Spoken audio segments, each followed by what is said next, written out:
Ready start. महोदय, देश में जो उद्योग धंधा चल रहा है या देश की उन्नति करने का, देश में समृद्धि लाने का जो वैज्ञानिक या प्रौद्योगिकीय आविष्कार हो रहा है, उसमें भी उसका उपयोग पूरा हो।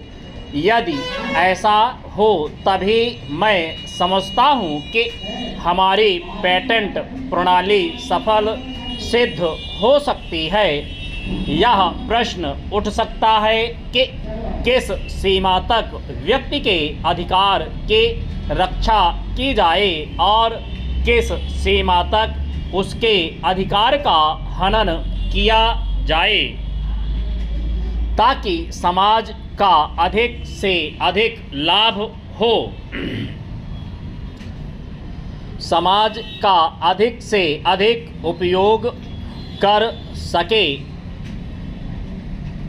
एक दृष्टिकोण जो इसके पीछे है, हमें इस बात का अभिमान है कि हम 101 करोड़ हैं। हमारी कई जातियां, कई धर्म, कई भाषाएं और कई प्रकार के रीति रिवाज हैं। इस विविधता से हमें लाभ उठाना चाहिए, किंतु आज भेदभाव का भूत हमारे सिर पर चढ़ रहा है। भारत को स्वतंत्रता मिली है, इसका अर्थ यह होना चाहिए कि गरीबों की सेवा के लिए आज तक हमें जो सुविधाएं उपलब्ध नहीं थीं वे मिली हैं।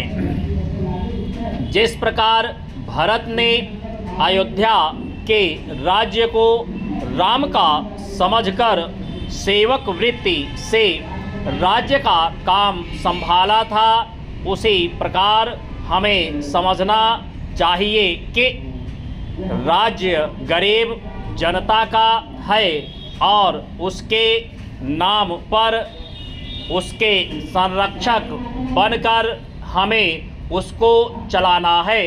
अब गरीब को ऐसा अनुभव होना चाहिए कि हर एक उसके सेवा में लग रहा है।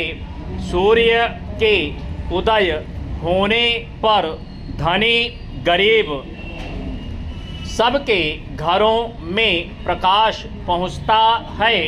ठीक उसी प्रकार स्वराज्य का लाभ सबको एक समान मिलना चाहिए।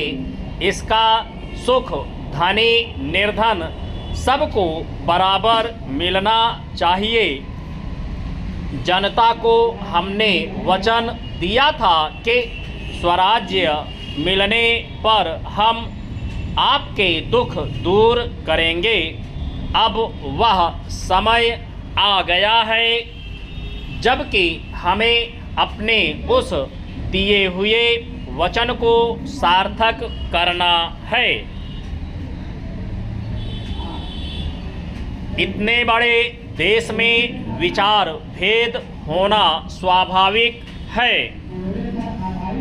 देखना यह है कि हम लोगों के विचारों में कुछ समान अंश भी हैं या नहीं। यदि हैं तो समान कार्यक्रम बनाइए। इस प्रकार कार्य करने से हमारे भेदभाव कम होते होते एक दिन मिट जाएंगे और अच्छी बातों का अपने आप उदय होने लगेगा। अगर उसी प्रकार भेद स्थापित करने का प्रयत्न किया गया तो लोग सत्ता के पीछे पड़ जाएंगे और स्वराज्य प्राप्त होने का आनंद हम लोगों को नहीं मिल सकेगा। महोदय, देश में जो उद्योग धंधा चल रहा है या देश की उन्नति करने का, देश में समृद्धि लाने का जो वैज्ञानिक या प्रौद्योगिकीय आविष्कार हो रहा है।